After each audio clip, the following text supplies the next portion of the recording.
Hola, mucho gusto. Mi nombre es Aaron Osvaldo Díaz Vera y el día de hoy me gustaría compartir con ustedes el psicoanálisis del caso del Dr. House. Esta actividad es la tarea final de la especialidad en clínica psicoanalítica lacaniana. Por lo tanto, me gustaría enfocarlo desde dos conceptos importantes que Lacan nos plantea. Uno de ellos es la función del velo y el otro es el de los cuatro discursos. Así que para ir iniciando nos tenemos que dar cuenta acerca de la personalidad de Dr. House, su manera de actuar o rasgos característicos de su personalidad. Algo que lo caracteriza es su autoridad. Él es una persona muy autoritaria que designa órdenes, da indicaciones a los demás, él se siente el jefe de todos e incluso el jefe de sus propios jefes. Muchas veces no llega a hacerles caso y termina haciendo lo que él desea. Al final de cuentas, esto llega a generar un problema con la autoridad. En muchas ocasiones podemos notar esta situación de la renegación ante ciertas responsabilidades que él llega a tener, renegación ante su adicción o a los errores que él llega a cometer. Hay que considerar también que Doctor House es una persona audaz e inteligente, muy segura de sí misma, que tiende a abusar de estos dones que posee. Al final de cuentas, termina utilizándolos para manipular o ejercer su deseo sobre los demás. Al final de cuentas, termina haciendo lo que él desea y de algún modo termina renegando de la palabra no. Se brinca el no y ejerce su poder al modo que él desea para que las cosas sean como él quiere.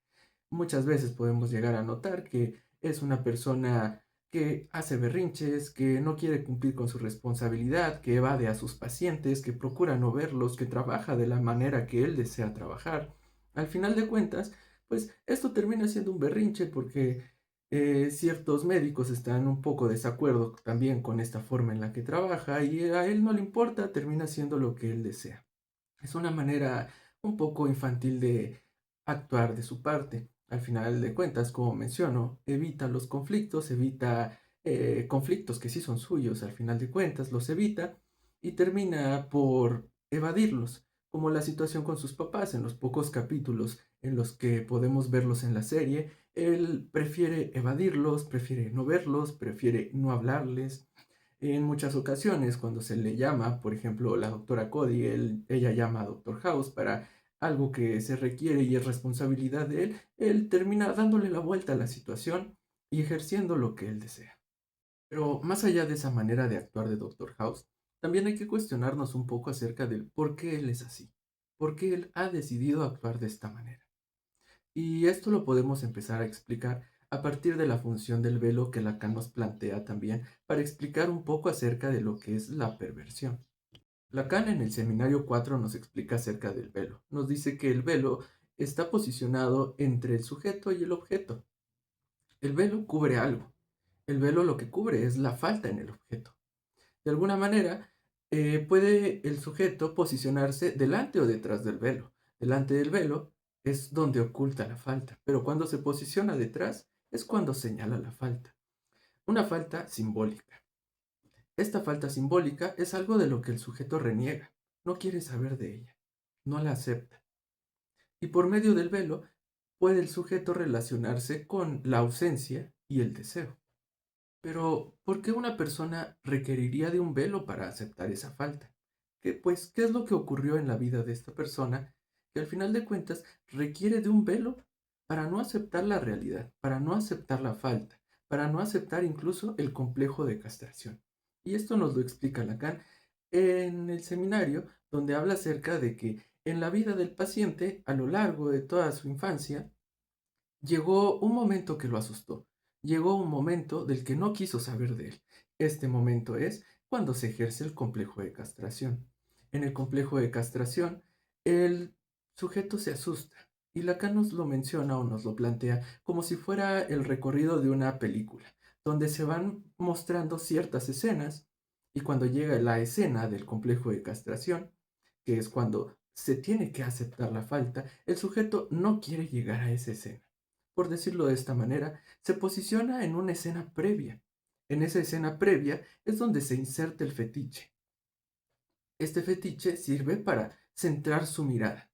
Centra su mirada y que la angustia de castración no le genere esa angustia, sino más bien lo mantenga tranquilo.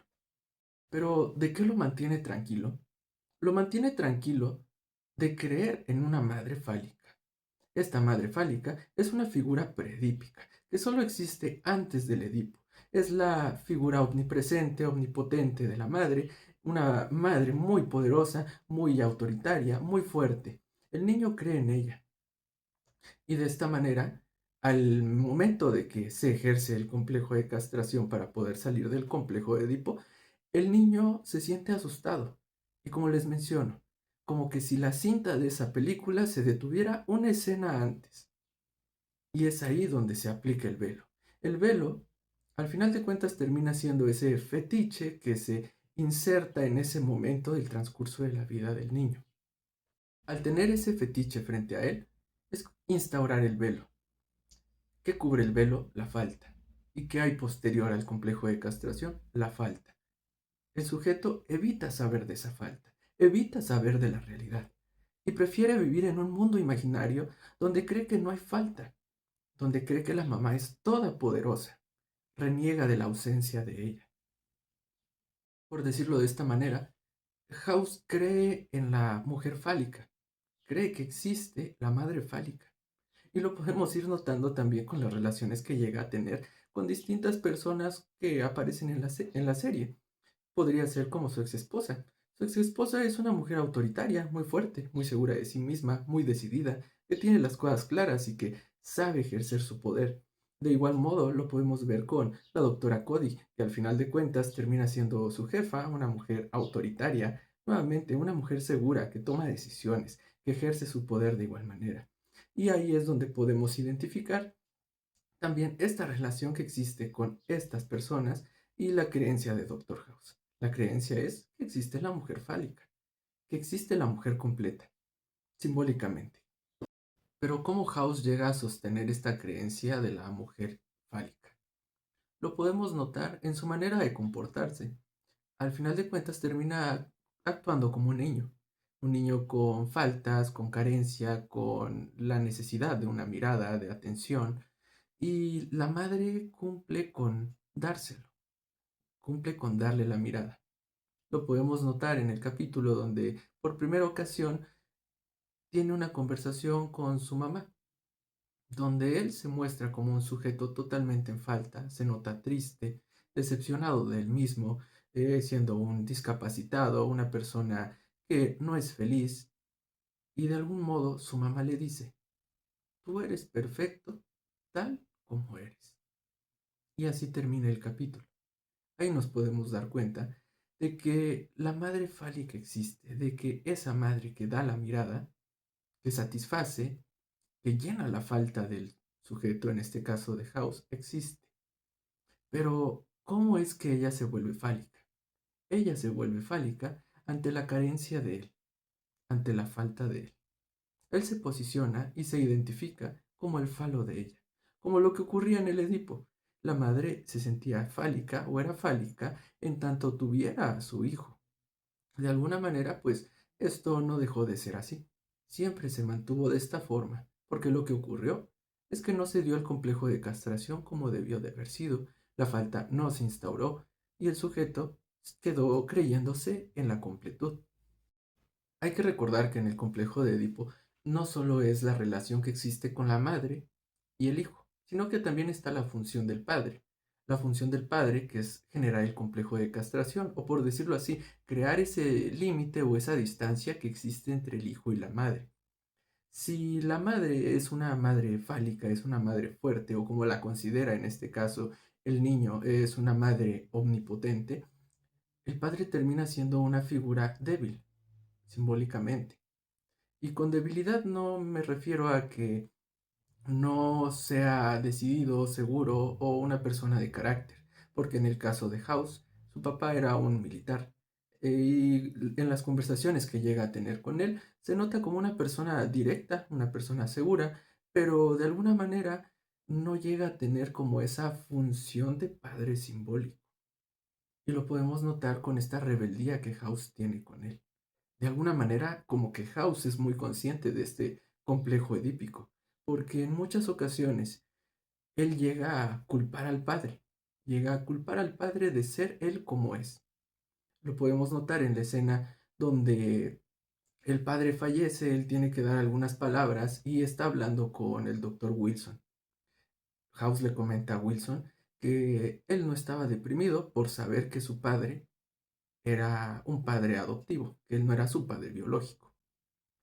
House dice que está deprimido porque a pesar de haber estado, no hizo ninguna diferencia. Muchas veces House no llega a identificar a su padre como un padre simbólico, como un padre que se le reconozca realmente como padre que en realidad cumplió la función, lo que se necesitaba.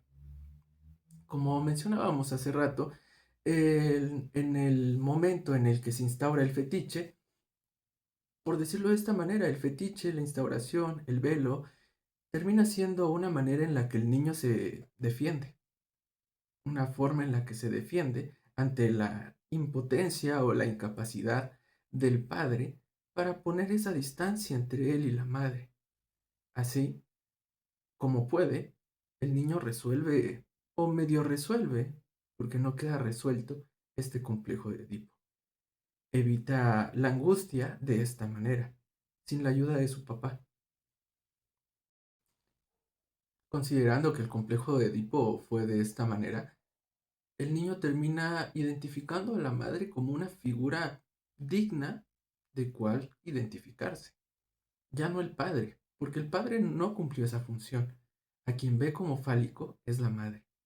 Y en el caso de House, House llega a identificarse con esa madre fálica, lo cual lo posiciona detrás del velo. En el libro de Psicosis, Neurosis y Perversión de Philippe Juliet, nos menciona que detrás del velo se encuentra también el transvestismo, el sadismo, la homosexualidad masculina y el exhibicionismo, dentro de los cuales podemos considerar que House se posiciona un poco sobre el exhibicionismo, pero no un exhibicionismo sexual, sino, por decirlo que de este modo, un exhibicionismo social.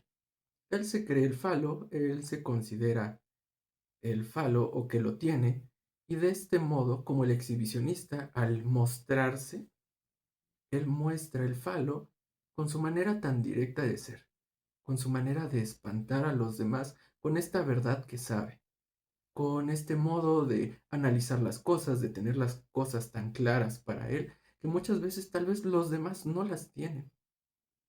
Y es así como él se posiciona teniendo el falo, tirándole a los demás la verdad cruda tanto que los puede asustar, justamente como hace el exhibicionista. El exhibicionista sexual lo que hace es mostrarse de la manera más cruda, mostrar a los demás lo que a los demás les falta y lo que él sí tiene. Así es como lo hace House. Muestra la verdad que él sí tiene a quienes no la tienen y goza de ese susto, goza de esa preocupación que generen los demás. Ahora bien, centrándonos un poco en los cuatro discursos de Lacan, podemos identificar que Doctor House se encuentra mucho en el discurso del amo. ¿Por qué? Porque tiene ese falo, tiene ese saber, esa verdad, y la pone en marcha, dirige, es una persona que da órdenes, es una persona que sabe, pero antes de eso, también es una persona muy analítica. Es una persona que muchas veces toma decisiones, pero no toma decisiones arrebatadas, toma decisiones muy pensadas, muy cuestionadas. Y como les mencionaba antes, pues Doctor House muchas ocasiones pareciera que está muy consciente de ese complejo edípico en el que se encuentra instaurado. Realmente pareciera que sí sabe totalmente qué es lo que le ocurre. Por otro lado, también es una persona que se cuestiona, que se encuentra mucho dentro de ese discurso histérico, que busca la verdad, que busca un nuevo saber, y muchas veces lo logra. Pocas ocasiones podemos identificar que Doctor House se encuentra en el discurso universitario. Pocas ocasiones son únicamente incluso quizá donde se encuentra con pacientes, donde él sabe que no sabe nada del paciente y es ahí donde los deja hablar. Se pone a escuchar, aprende de ellos y es entonces donde empieza a formular la resolución de los casos. De este modo podemos ir concluyendo con que Doctor House se encuentra dentro de una estructura perversa. Una estructura perversa de la cual su mecanismo de defensa es la renegación. Renegación que ocurrió desde el complejo de Edipo y que eso se mantuvo, generando posteriormente como mecanismos de defensa secundarios la escisión, una escisión de la psique donde a veces es neurótico, a veces es perverso, donde la ley aplica o no aplica, siempre y cuando esto dependiendo de lo que a él le convenga o no le convenga. Así como también existe la escisión en la sexualidad y en la mujer. Por decirlo de este modo, la mujer completa o incompleta, con falo o sin falo. Por otro lado, podemos notar la proyección que está enfocada sobre el velo, sobre el fetiche, y en ocasiones sobre él, considerándose él el falo. Y por último, la negación. Es otro mecanismo de defensa secundario que puede estar instaurado justamente en la negación del problema, la negación del conflicto. En cuanto a los discursos, podemos identificar que Doctor House se puede mover libremente y de una manera muy buena sobre cada uno de los discursos, pero esto tiene que ver, nuevamente, dependiendo de su conveniencia. Porque muchas veces se sitúa en el discurso del amo, y esto es lo que llega a generarle conflictos con la autoridad. A veces se sitúa en los demás discursos, como mencionaba, a su conveniencia para ganar algo, para lograr un objetivo. A veces es amable cuando él lo desea, a veces no. Y de esta manera se mueve libremente y de una manera muy eficaz sobre cada uno de los discursos. Puede haber cierta preferencia en el discurso del amo por esto mismo que les menciono de su estructura. Él es quien tiene el falo, él es quien se identificó con la mujer fálica y de esta forma tiene que ejercer su poder, por así decirlo. Esto sería todo y muchas gracias por su atención.